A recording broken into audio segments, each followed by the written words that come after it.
Ok, je te dis 3 trucs à ne pas faire avant ta rentrée en passe.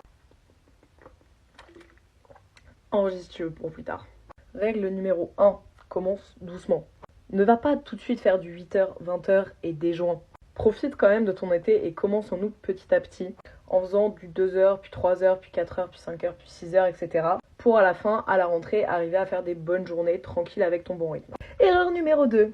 Comme je vois énormément de TikTok passer sur ça en ce moment, je confirme, ça ne sert à rien de faire de la nat, de l'histo, biologie ou autre. Les matières de par cœur, ça ne sert à rien de commencer maintenant.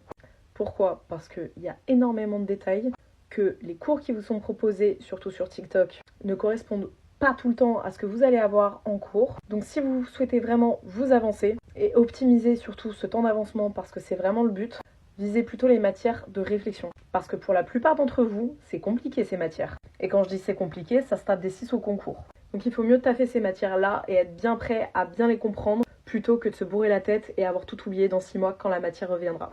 Erreur numéro 3, ne pas prévenir ses potes et sa MIF. C'est une année hyper galère qui vous attend, faut le savoir. Vous le savez, mais votre MIF et vos potes ne le savent pas. Là, vous avez 3 mois pour bien leur bourrer le crâne et leur dire que cette année, c'est votre année. Que s'ils veulent vous voir, c'est maintenant, parce qu'après, vous ne pourrez malheureusement plus, et il faut vraiment leur faire comprendre en mode que ce n'est pas contre eux, c'est juste vous voulez réussir, donc il faut que vous soyez concentrés. Ça peut paraître con, mais parfois, certaines personnes ne comprennent pas vraiment le fait que, en première année de santé, t'as pas trop le temps, quoi.